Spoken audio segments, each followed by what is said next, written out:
No primeiro dia de aula que eu fui, eu andei em torno de 14 quilômetros, mais ou menos, e eu fui a pé porque eu queria voltar no ônibus dos estudantes. Eu também porque eu não tinha como ir. E eu queria sentir aquele ônibus universitário cheio de gente. Eu gostava daquela muvuca, aquele monte de... Eu queria sentir aquilo. E quando eu cheguei na portaria, eu perguntei ao guarda, que hora passa o ônibus dos estudantes? Ele disse, o ônibus dos estudantes é só para quem mora fora da cidade ou em região de sítio. Aí eu disse, mas eu moro lá no Socorro, é longe. Aí ele, mas é dentro da cidade. Você tem que vir de ônibus mesmo, pagando. Eu disse, tranquilo. Só que eu não tinha dinheiro para ônibus. Eu estava trabalhando no mercantil e eu ganhava R$ 20 por semana e na maioria das vezes, na maioria não, todas as vezes, eu não via esse dinheiro, porque minha mãe ela fazia faxina, R$ 15 cada faxina. E eu fiz um acordo com ela. Eu disse, mãe, a senhora cuida da casa, do aluguel e da energia e da água, e eu cuido do alimento. E ela chegava para mim e dizia, Cisval, não tem nada essa semana.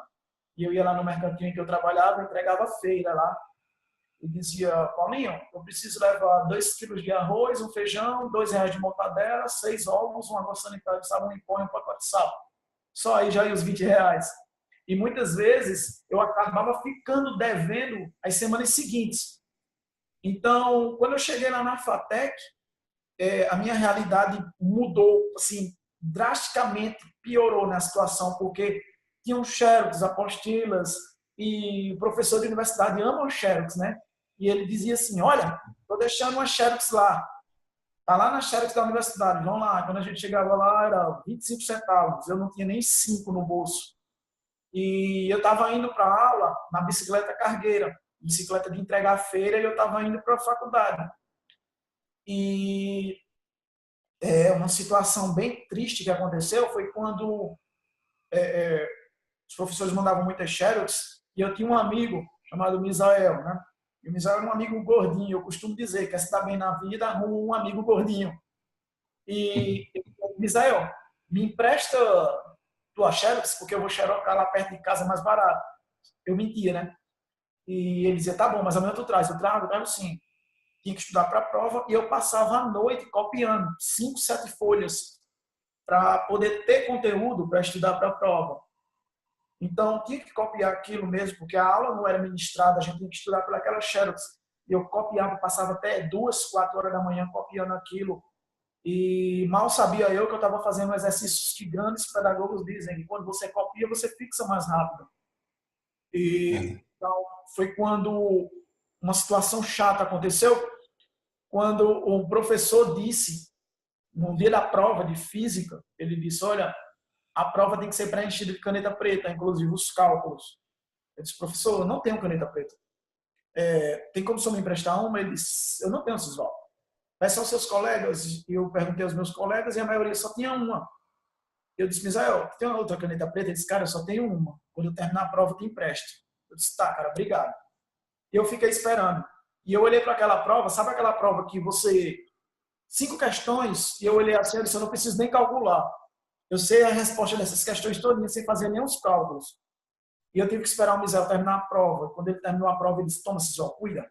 E eu comecei a fazer a prova rápido. Quando eu fiz 1,5 questão, o professor disse, acabou o tempo, gente, acabou a aula, eu preciso recolher a prova. Eu disse, professor, eu não terminei a prova, me dá mais 5 minutinhos para eu terminar. Ele disse, Cisol, infelizmente eu não posso te dar mais tempo. O seu tempo é igual ao de todo mundo. E aquilo, na hora, me revoltou. Eu sabia que o professor estava certo, ele tem que ser igual com todos os alunos.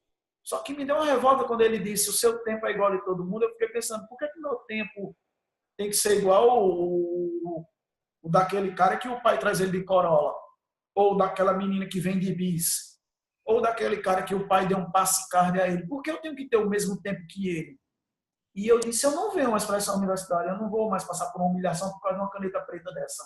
Tirei 3 numa prova que não tem cristão no mundo que me diga o contrário, mas eu tiraria 10 ali fácil, fácil mesmo, assim, de cara, com a certeza. E tirei 3, aquilo me revoltou e eu disse, eu não vou mais passar por essa vergonha, eu não venho mais por essa universidade.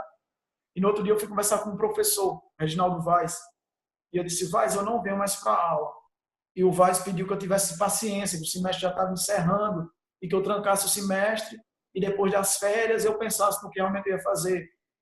E eu disse, tá bom. Mas aí eu pensei, eu disse, eu não vou mais fazer isso, eu não vou mais passar por essa vergonha. E eu via minha mãe com a mão ferida, de esfregar vaso sanitário com bombril, e ela pegava no sal para botar no feijão da gente com a mão ferida. Ela chorava de dor. E eu disse, eu preciso arrumar um jeito de ter um dinheiro para ter canetas, ter material escolar, ter um caderno. Eu preciso de dinheiro. Eu não Certo. vou roubar nem vender droga. Não vou fazer isso. Né? Eu não quero ver minha mãe chorando nem com a mão ferida de tanto fazer faxina. Ela vê um filho sendo preso. Eu não vou fazer isso com ela. Eu prefiro parar de estudar. Só que aí eu disse assim, eu vou buscar uma forma de ganhar dinheiro paralelamente, já que do mercantil eu não posso tirar. E eu fui procurar material reciclado. Aí eu procurei lá na tabela, né? Na universidade eu vi lá na internet a tabela dos materiais para se vender mais caros, para ganhar um dinheiro mais rápido. Aí tinha ouro, prata e bronze. Eu disse, caramba, isso aqui eu não vou conseguir nunca. Aí embaixo tinha cobre. Aí eu disse, eu não vou roubar fio da concessionária de energia daqui. Aí mais embaixo tinha lá, alumínio. Aí eu disse, eu também não vou vender as panelas da minha mãe, né? Mas eu posso conseguir latinhas de refrigerante. E foi aí que eu comecei a catar latinhas para comprar material escolar. E no primeiro dia de aula, no primeiro dia que eu fui catar latinhas, eu levei uma sacola e eu rodei de 9h40, 21h45 à meia-noite e meia. E eu encontrei 4 latinhas. E eu fiquei meio triste, né? Só que, como eu disse, eu sou inspirado no Batman, eu sempre tento raciocinar para resolver o problema.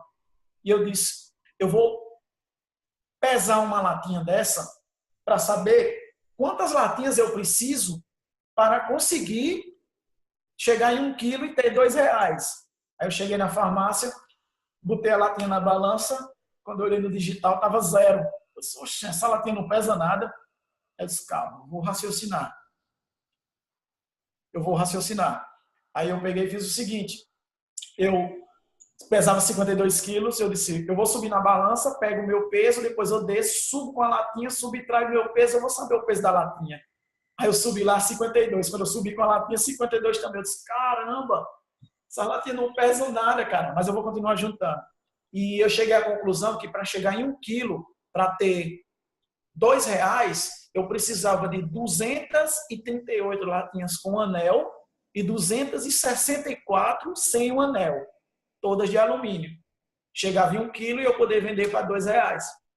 E eu fiz isso durante 4 anos. Eu fiz isso para poder pagar o material de minha universidade, a apostila. E eu lembro que um episódio, digamos assim, de êxtase que eu tive foi quando eu cheguei lá na Xerox e mandei o cara encadernar. Eu nunca tinha mandado encadernar uma apostila. E o cara encadernou e eu fiquei olhando para aquela apostila. Eu disse, caramba, quantas latinhas eu não tive que captar para conseguir essa apostila aqui. E durante 4 anos foi essa vida desse jeito.